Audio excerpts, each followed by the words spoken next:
In 1964, while peaceful marchers were being bombed and beaten in the streets of Louisiana, a group of black men loaded their rifles, stepped into the shadows, and dared the Ku Klux Klan to try again.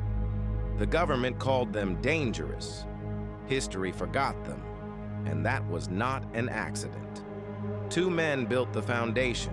Ernest Thomas, they called him Chilly Willie, a mill worker, a handyman, a man who had watched his community get burned down and decided he'd seen enough. Frederick Douglass Kirkpatrick, a high school teacher who'd been quietly monitoring police arrests of black residents and keeping records of what was happening in the streets. Together, in November 1964, they founded the Deacons for Defense and Justice. The name alone tells you everything. Not rebels, not radicals, deacons, men of the church, men of the community, men who had already served this country in Korea and World War II, and came home to find they still weren't free. The Deacons weren't looking for a fight. They were ending one. They guarded the Freedom House around the clock. They patrolled black neighborhoods at night. They provided armed escorts for civil rights workers traveling through Jackson Parish. And they had rules.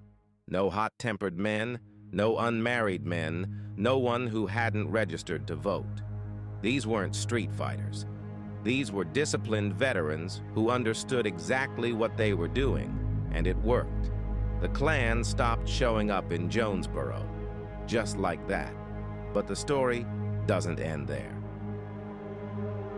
On February 21, 1965, the same day Malcolm X was assassinated, the Deacons opened their first affiliate chapter. In Bogalusa, Louisiana, Bogalusa was different. The Klan had deep roots here, and the racial tension was volcanic.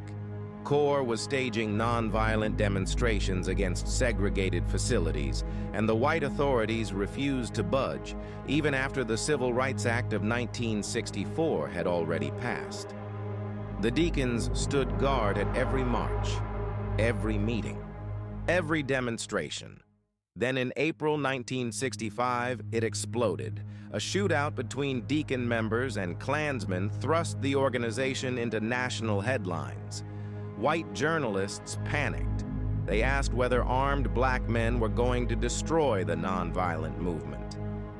But here's what those journalists didn't report.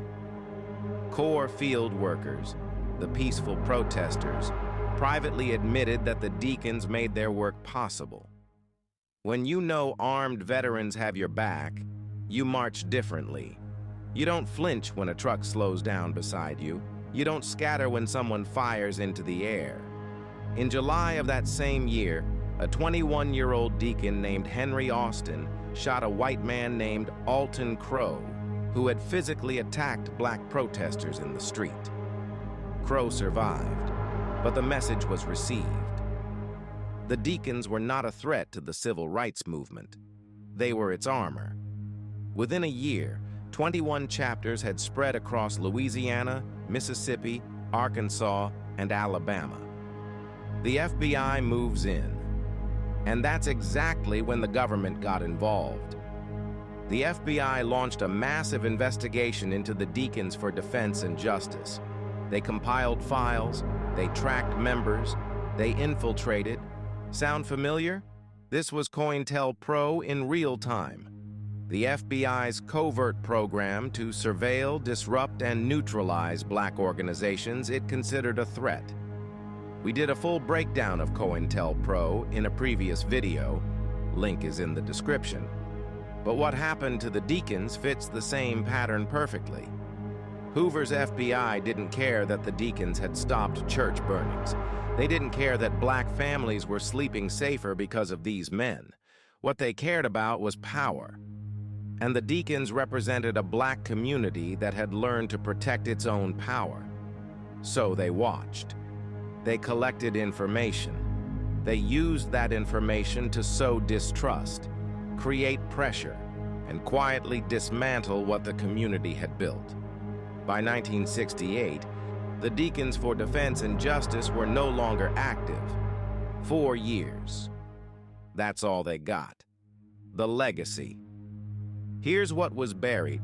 Even Martin Luther King Jr., the symbol of nonviolence, had guns in his house during the Montgomery bus boycott. An FBI informant described his home as an arsenal. King was eventually convinced to give up the weapons to protect his public image.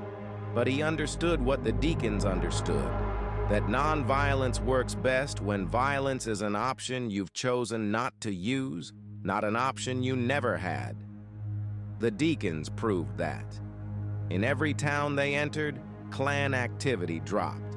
Not because of a law, not because of a federal order, because armed black men stood in the dark and said, "Not tonight."